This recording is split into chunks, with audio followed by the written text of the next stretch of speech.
IT grade వ్యవహారంపై AP సర్కార్ తలో మాట చెబుతోందని విమర్శించారు తెలంగాణ మంత్రి తలసాని శ్రీనివాస్ యాదవ్. కొన్నిసార్లు డేటా చోరీ అయిందని, మరోసారి కాలేదని టీడీపీ నేతలు చెప్పడాన్ని తప్పుపట్టారు. టీడీపీ నేతల వైఖరి పూటకో మాదిరిగా మారుతోందని మండిపడ్డారు. ఈ వ్యవహారంలో చంద్రబాబు దొంగే దొంగ అన్నట్టుందని తీవ్రస్థాయిలో విమర్శించారు.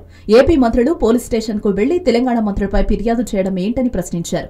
ఐటీ గ్రేడ్ డేటా వ్యవహారంపై వాస్తవాలు ప్రజలకు తెలపాలని మీడియాను కోరారు. కొందరు దీనిని రెండు రాష్ట్రాల వివాదంగా చిత్రీకరిస్తున్నారని ఆరోపించారు. టీఆర్ఎస్ కూడా 24 లక్షల ఓట్లను తొలగించి గెలిచిందని తప్పుడు ప్రచారం చేస్తున్నారని, ఇది మంచి పద్ధతి కాదన్నారు.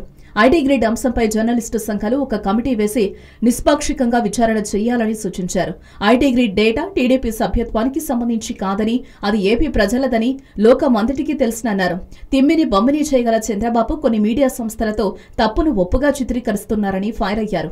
ఏపీలో ఎమ్మెల్యేలను, మంత్రులను వ్యవస్థలు చంద్రబాబు నాశనం చేశారని తీవ్రస్థాయిలో విరుచుకుపడ్డారు. తప్పు చేసింది చంద్రబాబు అయితే ఏపీ అధికారులను బలి చేస్తున్నారని ధ్వజమెత్తారు. హలో, మిమ్మల్నే యోయో టీవీ యాప్ డౌన్లోడ్ చేసుకున్నారా? ఇంకా లేదా? మీ యాప్ స్టోర్ కి వెళ్ళి వెంటనే డౌన్లోడ్ చేసుకోండి.